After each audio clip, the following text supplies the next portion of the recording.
Welcome to the Stephan Livera podcast focused on Bitcoin and Austrian economics. Learn the technology and economics of Bitcoin by listening to interviews with Bitcoin's best and brightest.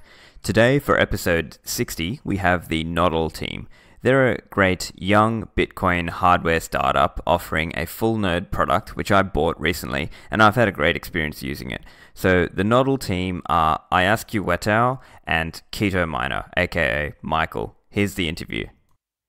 Welcome to the show, Askuwheteau and Ketominer, or Michael. Hi. Hi, Stephan.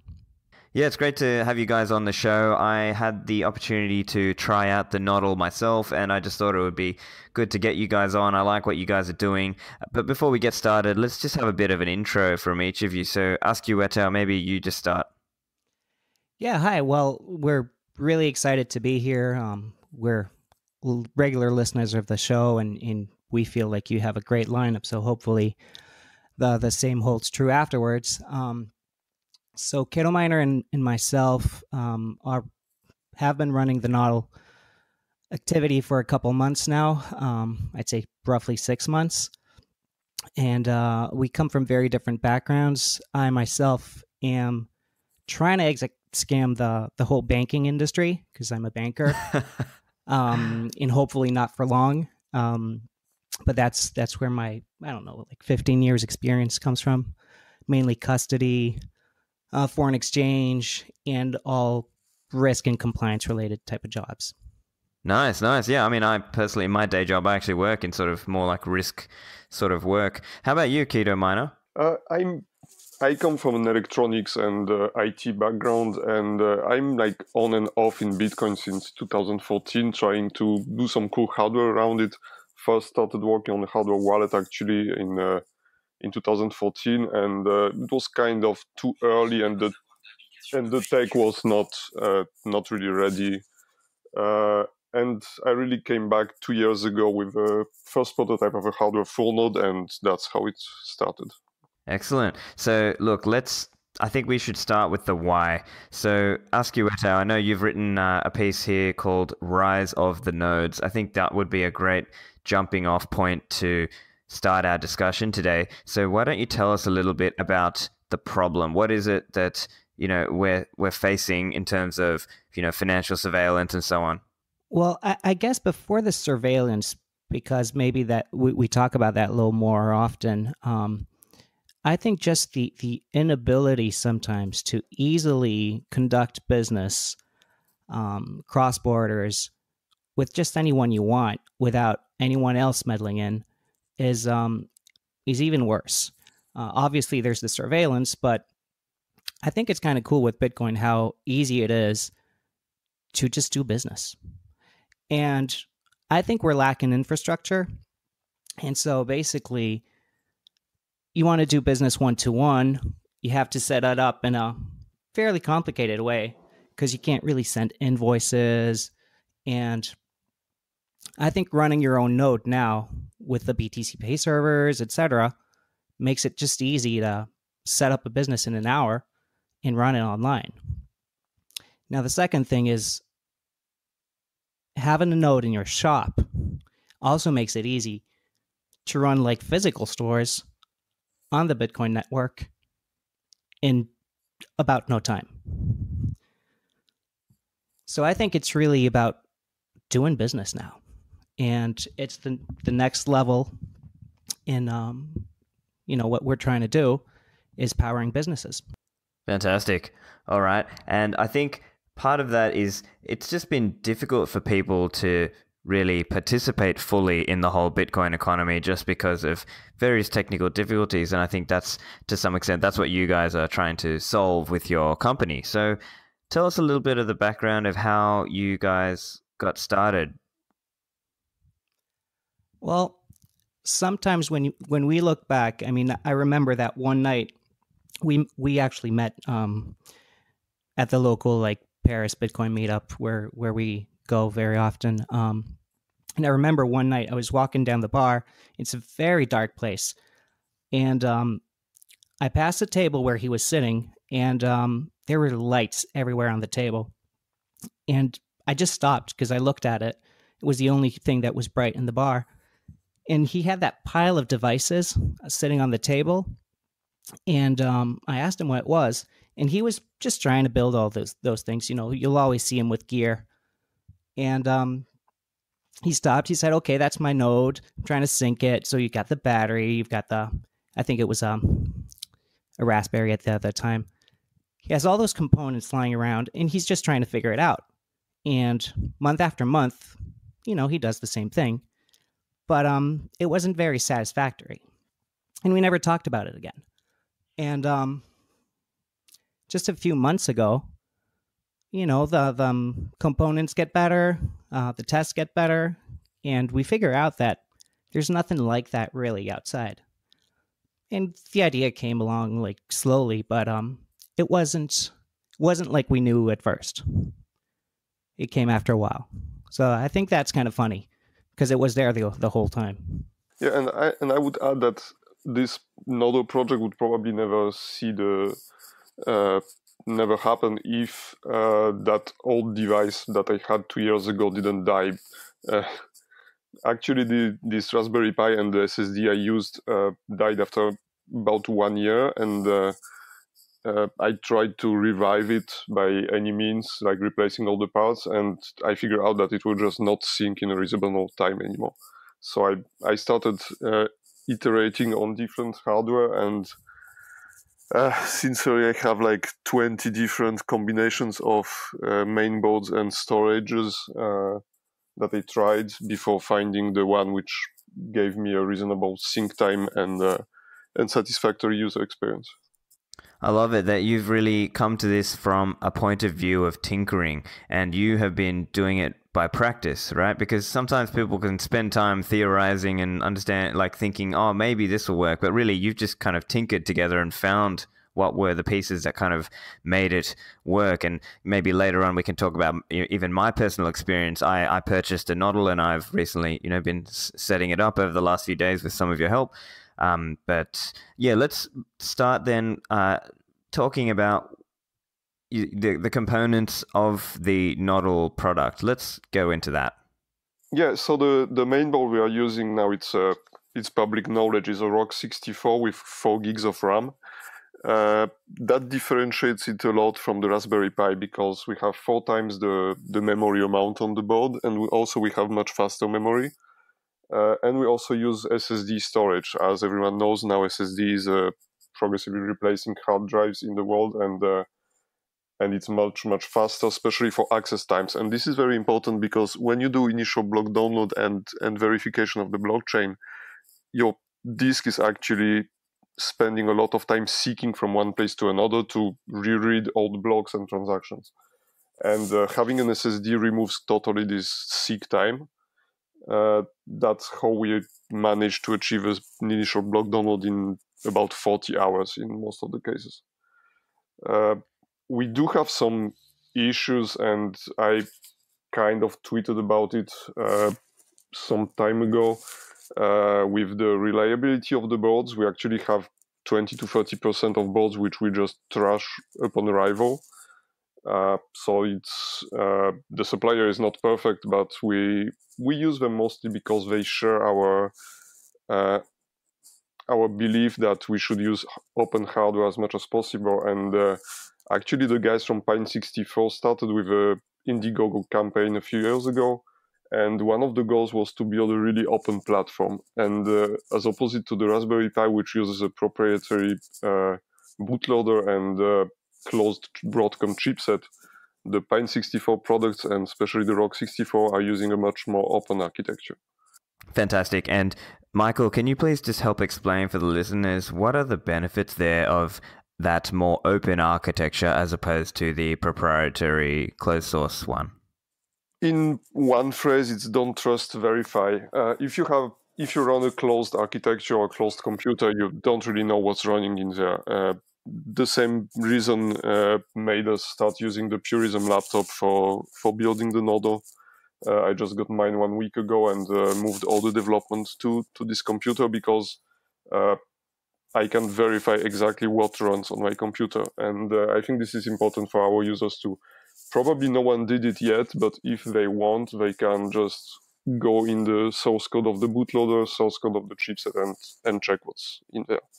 Fantastic. And let's now talk a little bit about the nodl, the software, the components that are available inside it. So let's just kind of go piece by piece. So obviously you've got Bitcoin Core, then you've got, what are the other pieces available or software? So currently we have LND for Lightning. We plan to include C Lightning as a second choice in the future, but it's not a top priority right now, even if we have an increasing amount of users asking for it. We have Ride the Lightning, which is a magnificent front end for LND. It covers, I think, 65% of the APIs now. You can really go deep in the functionings of LND and do everything you need with it. And we have BTC Pay Server as a payment processor, and now they also include the fundraising engine, so you can do your own fundraising directly on your nodl. Also not directly included on the nodl, but something we make easy to connect is Zap Desktop and Joule browser plugin to manage LND and send and receive transactions. And we are in the process of releasing an update with LND Connect, which will allow you to connect just with a QR code to your Zap wallet on your iOS device. Fantastic stuff, yeah. And so, look, maybe now it's a good time for me to discuss a little bit about my own experience. So I bought a nodl. I bought the 500 gig version. I had a great experience, and what I noticed is when you fire up the device, it was quite simple. I mean, you plug in the Ethernet port, and plug in the power, turn it on, and off it goes. And then you basically go on the website, which connects like on your internal network, and then that's where you can start doing all the things like, you know. And the other thing, actually, that might be a good topic to touch on as well, is just around how the user actually installs installs Bitcoin Core and installs LND and then does IBD. It's not even pre-synced. So can you talk to us a little bit about the process that the nodl user goes through to take it from 0 to 100? Yeah, so the idea was to not preload anything on the device. So actually, it makes any tampering during shipping totally useless. When the user receives the device, it's kind of an app store type of experience, even if there are very few apps right now. You just have these tiles on the home screen, and you click on install service for Bitcoin D, and what it does, it goes to the official releases repository, it downloads it, it checks the checksum of the file, it checks the PGP signature of the release, and then it just puts it in the correct places on the disk on the SSD in the nodl. And it does the same for every product. For some of them, there is a longer time needed because we compile from source. We don't do that for Bitcoin D because the releases are signed, and the compilation takes about 2 to 3 hours on this hardware, so it's not a very good user experience. If someone really wants, he can still compile from source manually. We will happily assist everyone in doing that. But it's really not necessary with signed releases. We will also, since we embed the signatures on the device in our repository, we will sign this repository using Frank Brown's code chain soon, which will allow you to check that what we provide to you is exactly the same that your neighbors get, making any attack on one particular person impossible.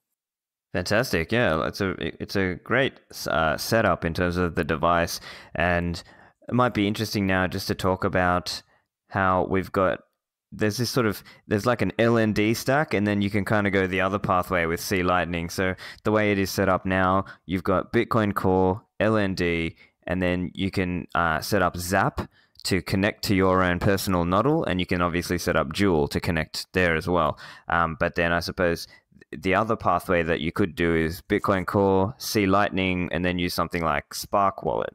So are you getting many requests for that? And do you have thoughts on using that sort of C Lightning stack? So what's funny is actually the C Lightning fans are mostly located in Germany, and we will be meeting them soon. So I think we'll maybe try to provide this at least in a beta version for them by the end of May. But yeah, definitely we need to have both stacks available on the device. C Lightning has a totally different software architecture. It's more modular. It has some advantages over LND. I think it has easier state backup, for example, or even doesn't have all this state backup problem that LND has right now.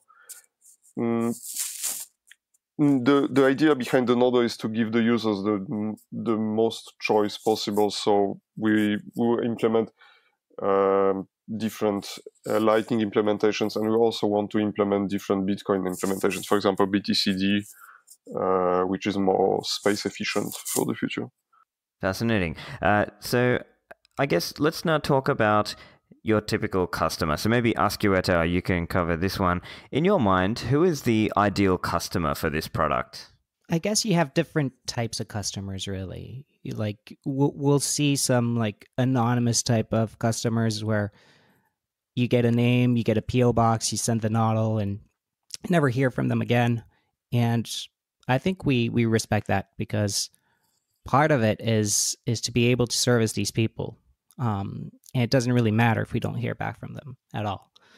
And then you have other people who are like willing to learn, who need some kind of way to get into the whole Bitcoin or Lightning experience, and who weren't necessarily able to put it up together before, who will come to us and stick around, ask questions. And on our support channel, on the Telegram channel, you actually see people ask a ton of questions and then help others out afterwards, which I think is really nice. So, there's a kind of community building behind it, which is really enjoyable to see. And from a business perspective, you have physical businesses, and I think that gives a lot of power to the people, because you can run your bar, you can run your restaurant. We have like a cello professor who wants to run some of his activities on the nodl. You can have all sorts of models that are very conductive to like sovereignty. So that's really, really interesting to us. And the more physical stores you put on, the better, because I think you can reach some kind of network where some of your customers are actually running the same type of infrastructure. And I think that's really interesting to us. I know like we were looking for merchandise, like selling t-shirts and stuff. Everybody else does that. And for a while we were looking for providers who could, suppliers who could accept Bitcoin as a payment, because that's what we have. And we try to avoid the whole fiat thing if we can. And we couldn't find anyone. And basically what we're going to try to set up now, I think that should work, is one of our clients got a nodl, and they do that. They print shirts and all sorts of merchandising. And we're going to be able to pass on Bitcoin that we get from our customers to some of our clients, and just build an ecosystem like that of businesses accepting Bitcoin. And that's a big step for us, I think. Into less fiat, Yeah, I think the win for us will be when we will be in a circular Bitcoin economy, in which we will be just receiving Bitcoin from our clients and passing it to our suppliers, which will pass it to their suppliers, and so on. Yeah, so that's potentially the way it could go, but it may take years and years to get to that point. Although obviously there are some people out there who can do that right now. But I suppose let's kind of cut that down in terms of different types of customers, right? So you might have the enthusiast who they don't necessarily have a business, but they just want to run a node just for the sake of, having the additional privacy and because they want to play around with Lightning. And then maybe you'll have some, brick and mortar businesses. And I suppose you might also have some people who want to run an online business. Have you had any customers who have spoken to you about using the nodl for that? So let's start with the first category. I'm really impressed with the enthusiasts part of our customer base. We have Jane in the US, who is a great developer working on privacy coins, and she's actually running like 4 different coins on the nodl. So it's not even people who want to tinker with Lightning itself. It's people who like the hardware that we came up with and using it for something totally different. So that's really great. I didn't expect it to be done so fast, actually. About online businesses, we have like a kind of a mixed customer who is running both his physical businesses to accept payments through the embedded BTC Pay server and using the Lightning node of the nodl for his online BTC Pay server. And this is kind of what I call the best of 2 worlds solution. You host your BTC Pay server online, so you don't disclose your IP address of your home or business internet connection to the world by running it inside your network. But you run LND on your nodl at home or in your business. So the payments don't stay on the online server. They go directly on your physical node, which you can protect physically from the outside world. And this way, only the online BTC Pay server knows the IP address of your LND node, as long as you don't put some explicit name on it, of course. Oh, fascinating. I didn't think about it that way, but it makes total sense when you explain it that way. So in essence, people can set up their website with, the public-facing website, BTC Pay server, but underneath that is actually what's generating, say, the addresses and generating the payment invoice requests and so on. That can all be done from your actual physical nodl device. And I suppose that's what you're getting at there, Michael? Yeah. The only thing you have to do is to open the API port of LND on your network, and then on BTC Pay server, you can insert the connection string to your external LND nodes to the BTC Pay server. This way, you can even use the free BTC Pay server hosting. You don't even have to run a local node to the server. You just connect to your own node. Fascinating stuff. Yeah, and I've just found it really an easy way to get used to and get familiar with using some of these things on the mainnet. In the past, I just sort of fiddled around with things on a testnet basis, but I actually found this personally was quite an easy setup. And yeah, I've also had to play around with Ride the Lightning, that dashboard. I thought that was a really cool dashboard, and it actually allows you to really see what's happening under the hood, and you can actually break it down in terms of, okay, here's what channels I have open, here are the payments made, here are the here's the incoming capacity, here's the outgoing capacity. It's a really nice setup. Do you want to talk a little bit around perhaps some of the I guess from a hardware point of view, around comparing using this ROC64 and your hardware approach versus, say, the Raspberry Pi approach? So as I told before, actually the main problem I had to solve is the initial block download time. Currently, if you have a good storage behind the Raspberry Pi, it will take you somewhere between 4 and 8 weeks. With our hardware, you experience it yourself. I don't know what was your particular time, but usually what we hear is 40 hours. Yeah, for me it was around 2 days or so. And I think it might have been more about the internet speed than the device. I'm not sure. Yeah, roughly 2 days though. So yeah, I think that would have been about right. And there's also a luck factor which counts a lot, because it highly depends on the peers that your node will select to download from. So sometimes... for example, you can speed up the process if you connect to one particular node that has a fast internet connection on the other side, or one of your own nodes if you already have one. That was really the main criteria I had. The other ones are more challenges than advantages, actually, because the Rock64 is running a real 64 implementation of Linux for ARM, and many of the things we wanted to run on it are actually not compatible with 64-bit architecture for ARM. For example, BTC Pay Server runs in 32 bits, and because Microsoft.NET is not out of beta yet totally on ARM64. So small things like that, which makes our life complicated every day. That's why also Electron Personal Server is not yet on the nodl. It's because of some 64-bit dependencies being broken currently on the Linux distribution we're using.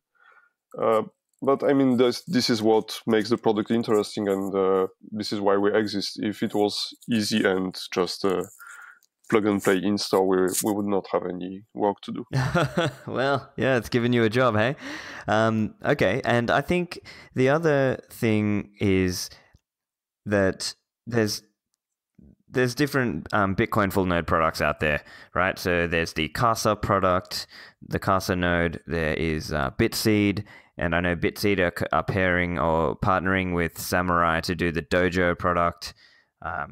Obviously, there is, it would be remiss of me not to mention my good friend Pierre Richard and his node launcher as well. So there's many different options out there. Can you just comment a little bit on where you sort of see the nodl compared to some of the other devices? I think the nodl is a really ready-to-use business solution. Even if you still have a solid user base in the enthusiasts and Bitcoiners, I think the real goal of the product is businesses. The Casa node is really a big part of the multi-sig system. I think it's not sold anymore as a separate product. You have to subscribe Keymaster subscription now to get it. The Dojo is kind of a different type of product because, I mean, and the Bitseed, I think it comes pre-synced, although the hardware would allow you to sync it yourself in a reasonable time because it's a x86, so PC-based product.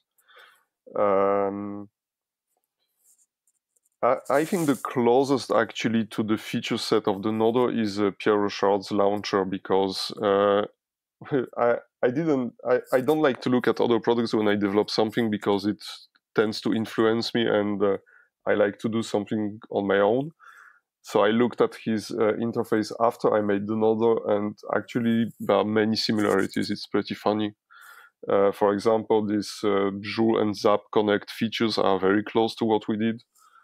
And yeah, it's a very nice product. It's more for recycling your old PC, but feature-wise, it's very close.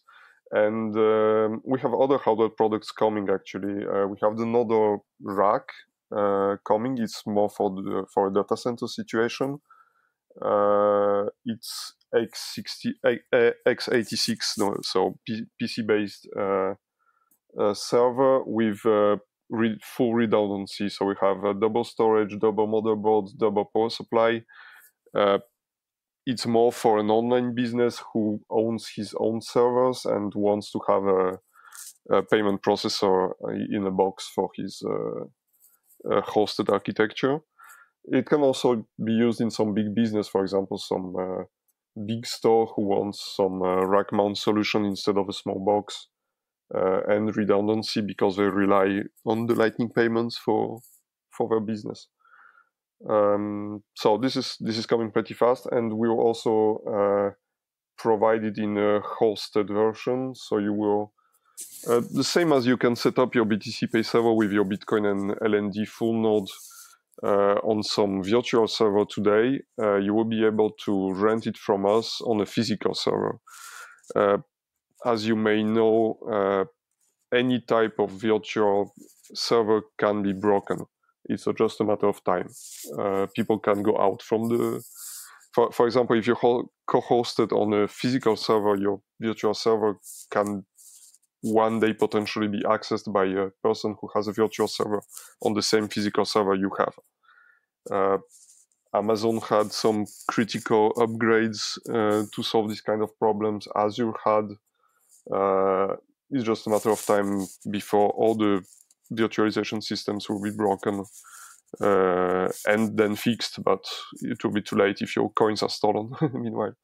So we believe in a cheap, dedicated hardware instead of cheap virtual servers. Yeah, that's a really fascinating point. That's something that I have heard of in terms of the cloud, in cloud service provision, so software as a service. I've heard of some of these scenarios where in a scenario where the device is multi-tenanted, or the environment is multi-tenanted, and people talk about this concept of the hypervisor breaking, and a hacker or someone sort of getting into not just one company's customers' data, but other customers. So let's say Amazon had multiple customers and their data was all on one, 2 or 3 different ones, or whoever. And where that hack happens, then actually they're not just, it's not just one customer of theirs whose data has gotten hacked, it's multiple. So it's an interesting point that you make there. And the other interesting one that came to my mind when you mentioned there around full redundancy, I suppose that is also a benefit for somebody who wants to run a more, let's call it, a more high performant Lightning router as well. So let's say you want to be more like a routing hub, and you want that redundancy just because obviously there's a little bit more of a situation around the backups at this point. But that's perhaps a feature there as well.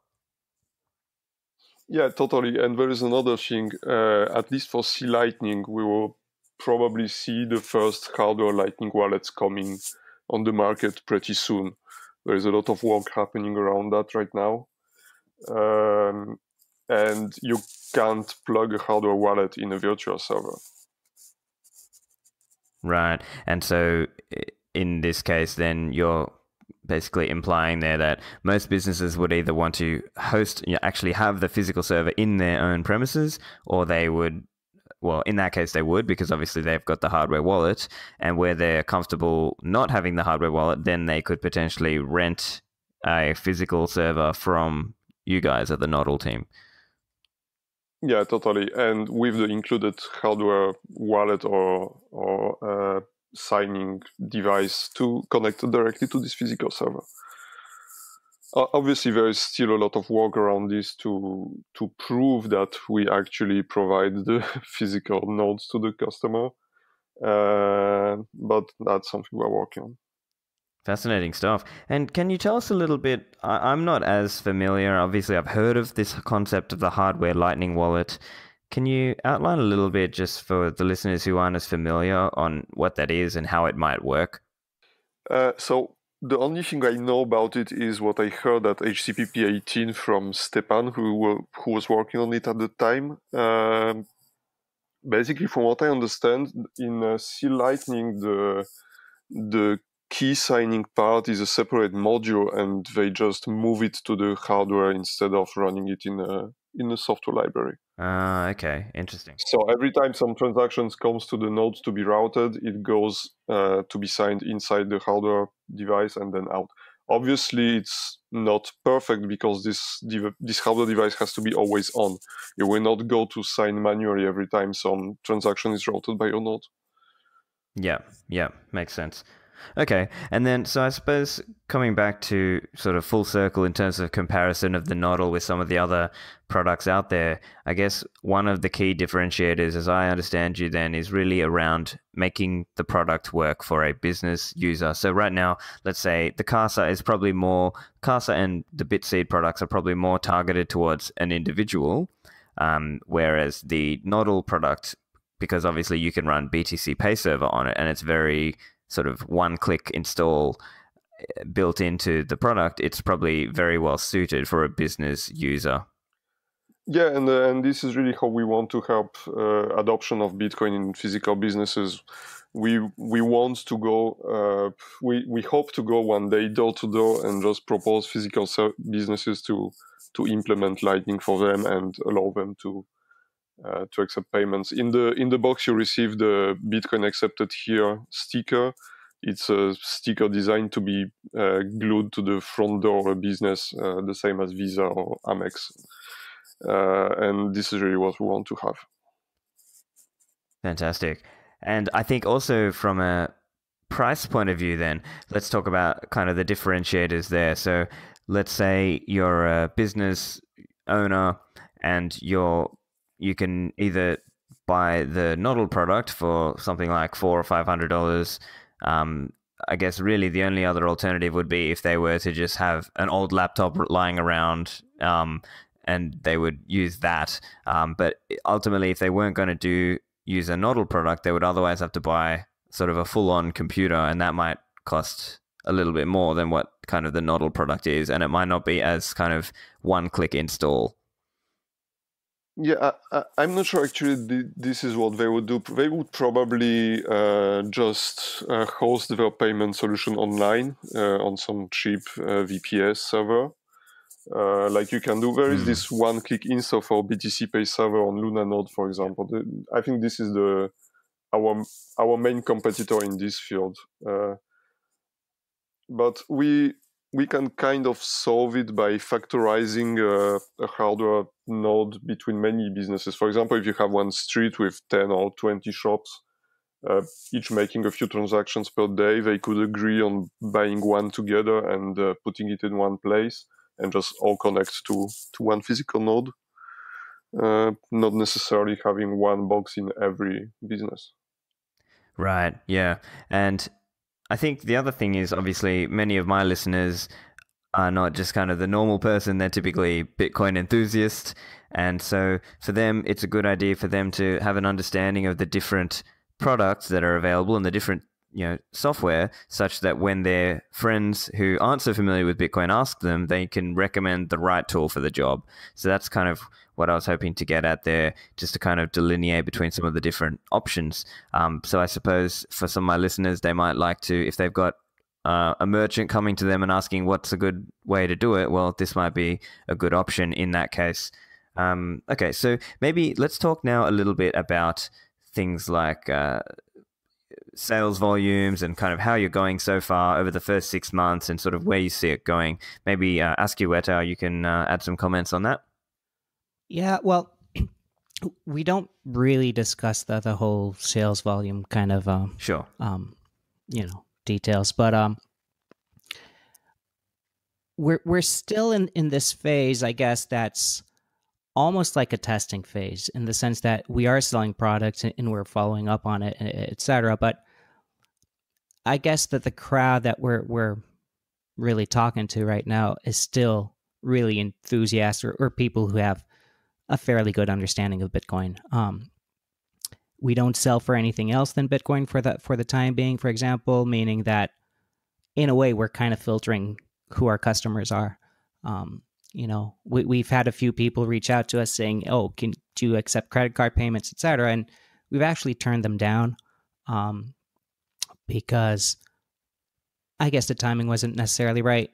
We want to make sure we get it right, and there was a lot of testing before we launched, and in a way, we're still testing. So we want to be cautious.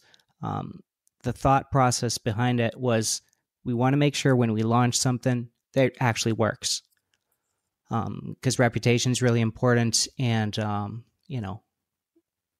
there has to be some kind of follow up on our side. But the reception has been overwhelmingly positive, and I think at first we were pretty surprised. And it really helped us or convinced us to move further, along this path. We weren't sure exactly where we were going at first, because it's still a small operation. I mean, it's the two of us. It's organic. There's no funding at all. So it's maybe slightly different than other businesses you see around in this space. It's really a small project for the moment that's getting bigger, but we have to nurture it in a way. Fantastic. And I noticed really that the support channels and so on are quite it's well supported, right? So there's a Telegram group and you can just join there and post your questions. And my experience was pretty good in terms of getting help to set things up. And obviously there's you'll any of the listeners, you'll probably recognize a few of the faces in the Telegram chat group if you buy a nodl and you come in the chat group for the support on that. Did you have any other comments just around how it's going with the early adopter customers? Well, the thing is, I guess, the chat room's a good experience, and I think you learn a lot there. But like the nodl is like this dedicated, always on type of device, and that's really the whole concept and the design behind it. But the support channel is pretty much always on too. And one thing is like Ketominer never sleeps, so he's pretty active there, and he's helped a lot of people around. And like as I said earlier, it's you see other people now who've been helped by some of the users helping other people too. So I think the whole learning experience for us and for everyone else is really good, and it can only get better. As long as, the products, the features continue being developed, I think your future looks bright. It's like 6 months is a very short period of time, and there's been already a lot of change in the product and in the feature set. So it's fast. It's really fast. Yeah, that is. And I don't think any of those nodes existed like just a year ago. There's a space. And I think it's encouraging to also see the other nodes around because they're different. And we'll see in 5-10 years, where all these go. But I think they're here to stay. And a lot of the features that are different are by choice, by design. And everybody's coming from a different, perspective. And I think that's what's really interesting. And for the end users, I think it holds a lot of promise that someone's going to figure out something that's going to be perfect for them. Excellent. And maybe we could just talk now about any common sticking points when people are setting up. Maybe, Michael, you could comment on any advice you have for listeners who, when they buy their nodl, things to watch out for when they're setting it up. I think the main thing to consider is to running a UPS device, the uninterruptible power supply, like some APC or Eton or anything. You don't need a big one. Any smallest model will do because the nodl is consuming only 5 watts. Do yourself a favor and plug your router and your nodl into the UPS. This way, if you have a power cut or a power surge, you will not fry everything. The only case we had a device coming back to us to fix is after a power cut during an upgrade. So this is really the main thing to consider. Also, if you have a power cut during some writing in a Bitcoin D files, they can become corrupt sometimes, and you may have to resync from scratch. So it's really a small investment. It's $50 to $100 tops, and it will save your life. Right, and especially if the you don't want to lose the amount of money that you have in Lightning channels at the point that you have a power cut, right? So you won't lose any money if the device comes back up one day by how Lightning is designed, but it increases the risk of data corruption on the drive. So that's the main risk, actually. Oh, okay, right, yeah. I was just thinking more like if you accidentally, publish an out-of-date state in Lightning, and then your channel partner punishes you by, if you weren't intentionally trying to scam them, but if your channel partner then their software then punishes you, then perhaps you could lose money that way as well. Yeah, so the only case that would happen, I think, is if you manually make some backup and restore it at the previous state, which we don't really allow users to do, except if they have some better knowledge of Linux command line. Right. So anyway, that's a pretty rare right, case. It's a bit more of a niche or a very rare case. Yeah, understood. Okay, so I'll do my Elizabeth Stark for just 1 minute. Don't put more money in Lightning that you can afford to lose anyway. Yes, it is still #reckless. Okay, so let's talk a little bit about future features coming in the nodl. I think one that I have heard around the community is Electrum Personal Server. Have you got any other ideas? What's coming up? Oh, and obviously you mentioned Sea Lightning as well. Yeah, so Sea Lightning EPS, but one really big feature coming very soon, it's actually running in our test devices. We are just waiting for Mainnet, is the Whirlpool mixer from Samurai guys. So basically that's a kind of a challenge for us because it means you will have some private keys on the nodl, which you don't have now except for Lightning. But if you run the embedded BTC Pay server, you can set your Samurai wallet address as a payment address, and then all the coins you receive in your BTC Pay server will be mixed by Whirlpool automatically. Or you can just use the same seed as on your Samurai wallet on the Whirlpool mixer on your nodl, and you have an always-on mixer running. So any transaction you receive on your phone on Samurai will be automatically mixed on your nodl and put back in your wallet. Wow, that's fascinating. So yeah, that's really cool. Because I knew the Samurai guys were looking to obviously do that sort of stuff in their Dojo Node product, and I knew they were looking to open source it. But I suppose it sounds like you're looking at a way to basically implement that into the nodl.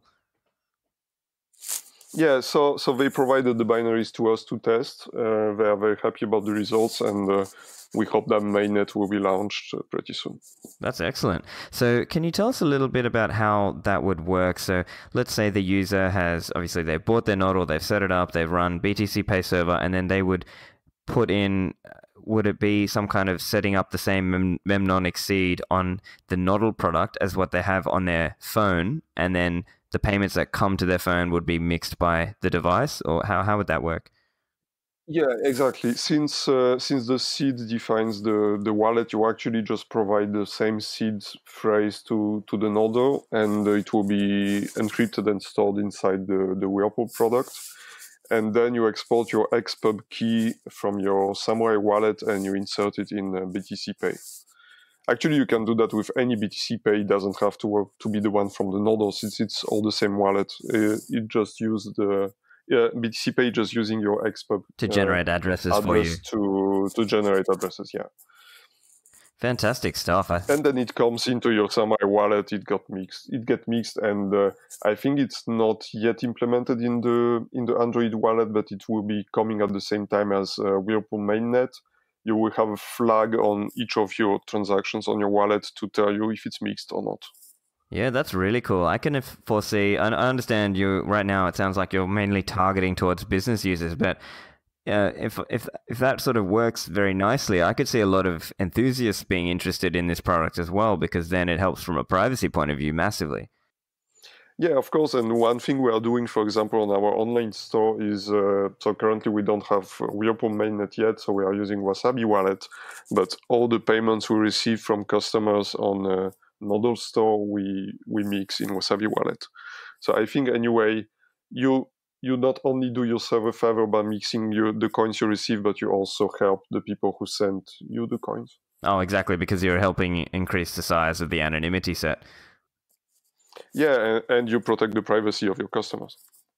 Yeah, that's a really interesting point, because I think some have commented, I believe Francis Pouliot has been discussing some of that as a concept as well, of whether a Bitcoin exchange should try to mix customer coins for the sake of maintaining their own customers' privacy. So it's an interesting point you raise around whether Bitcoin businesses in general should try to think of ways to use coin mixing, coin join, etc., to help do the same. Yeah, totally. I think anyway, in a Bitcoin economy, or you do it fully and you respect that, or just don't do it at all. Yeah. Fascinating stuff, guys. That's really interesting. And I suppose let's turn now a little bit to the future of these products. So I think you were touching on this a little bit in terms of making some of the products available for businesses using the nodl rack.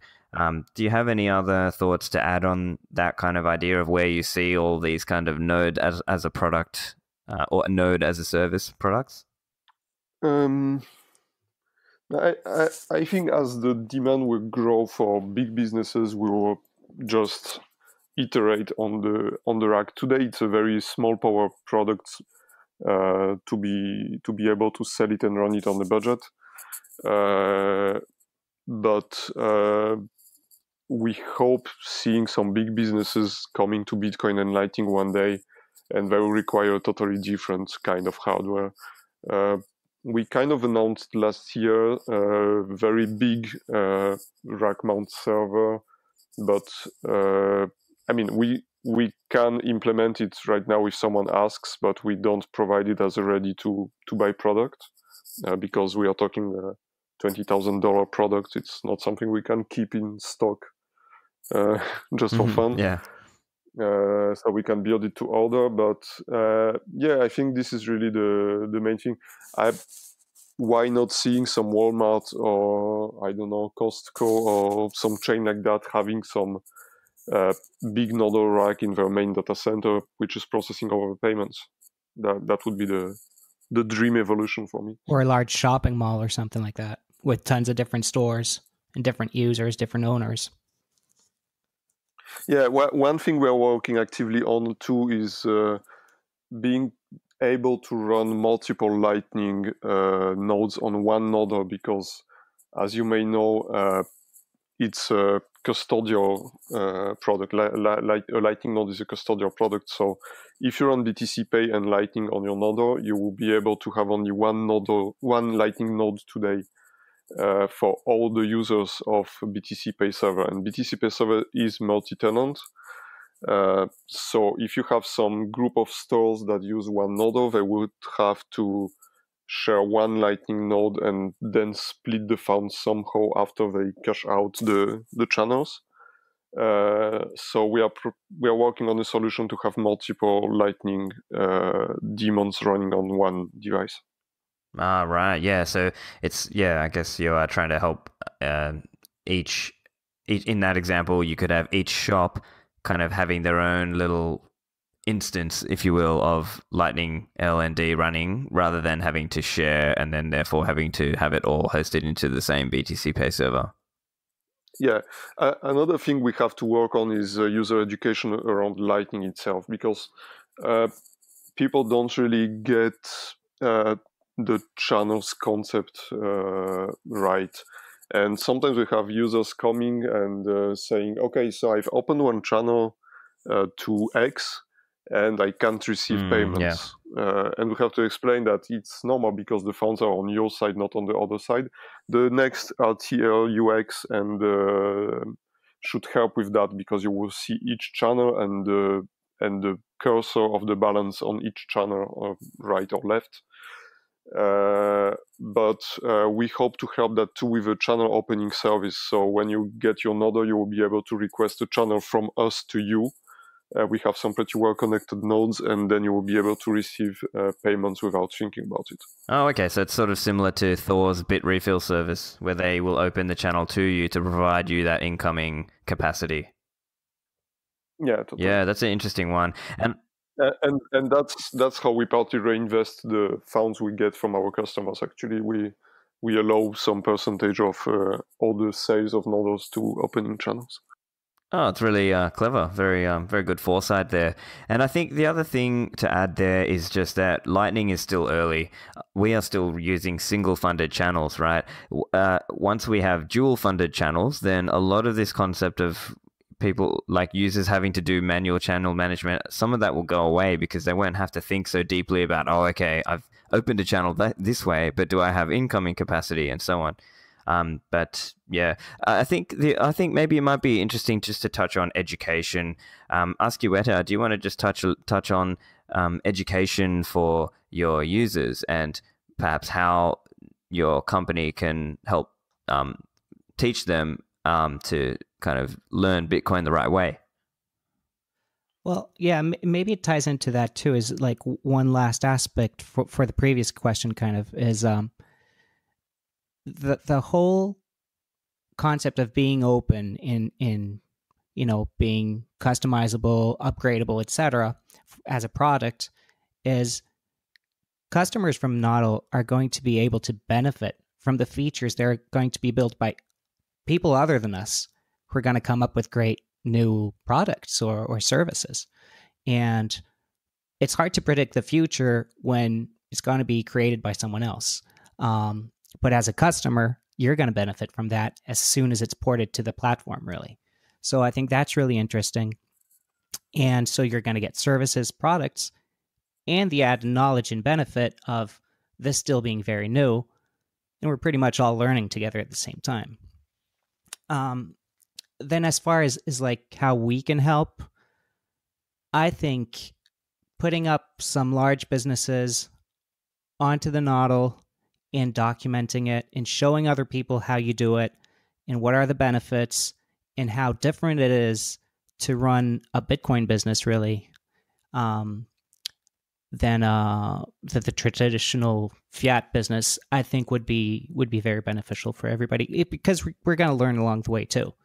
Right now our business is a Bitcoin business, and we're learning too. It's hard to convert large amounts of Bitcoin every day while kind of staying under the radar. That's one problem we have to deal with. So there's lots of stuff to learn, and not everything's technical. A lot has to do with the setup, and I think everybody benefits from those lessons. So we need to share more, maybe. Yeah, and I just think just in general, it's a great way for people to learn about Bitcoin and Lightning just by using the product and buying a nodl and giving it a go. And then in some ways, you're helping monetize the education of people to some extent, because you're providing support for those users as well. So they can kind of get familiar with how to use LND or C Lightning and these different products. And I think that's a nice way for more and more people to kind of learn about Bitcoin. So look, we're coming close to the end of time, so I'll just give you guys a chance, just if you have any sort of closing thoughts and you want to finish and just mention some of the key benefits of the nodl, and obviously just mention also for the listeners where they can find you guys. Well, I guess for the nodl, what you're getting right now is a device that's dedicated to running Bitcoin, Lightning, and adding more features and services along the way. But as of today, as an individual or as a business, fairly easily, let's not kid ourselves, it's still a process, but fairly easily you can run your business, and you can do it by yourself. It helps sovereignty, it helps privacy. It'll be even better when you go through Whirlpool, etc. But that's what we're going for, individual freedom and privacy.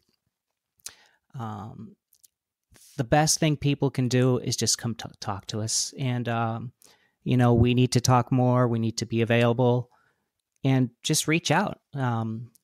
It's fairly easy to contact us. So, and we're more than happy to meet people and discuss all these things. Yeah, and I would just add, don't be scared, because we believe in self-hosting everything. So we are not on GitHub. We have our own private GitLab server. Don't hesitate to create accounts on there. We will not spy on you. We will not keep logs of what you're doing. Just come, request features, fix bugs if you want to. Everything is open. Everything is out there. So just come to talk to us on Telegram. We also support people not having nodls and just playing with Lightning. We have a great community of other developers. We have Richard Myers from Gotena. We have Jack Matters from Zap on our Telegram channel. It's a really great community, and we're very happy to have them. Fantastic. And perhaps if you could just finish with the website, and so the listeners know where they can go if they want to buy a nodl. So nodl.it is the website, the main website. Excellent. All right. Well, I'll make sure all the links to that are in the show notes as well. And yeah, look, thanks very much, guys. I think you guys are doing a great job at helping make it easy for newbies to set up and use Bitcoin and Lightning. And thanks again for coming on the show. Oh, thanks for having us. Yeah. Thank you for having us. I hope you got some knowledge out of that conversation with the nodl team. And if you aren't already fully noded, I hope you're now inspired to run a full node.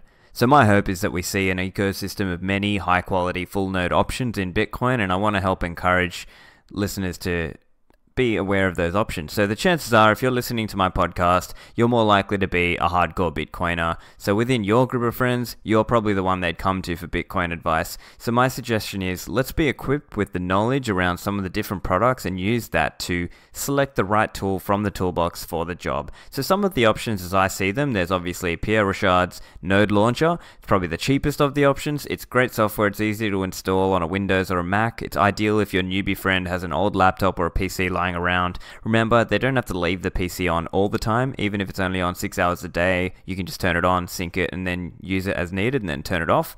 You got the Casa option, which is a great option if you want to join the Casa sort of ecosystem with multi-signature and that. And they've got a very nice, easy pre-sync and setup with Bitcoin and Lightning. There's the coming Dojo product from Bitseed and Samurai Wallet. That'll be useful for those concerned with privacy. It'll have things like whirlpool mixing and the ability to pair your phone wallet with the device. That'll be nifty.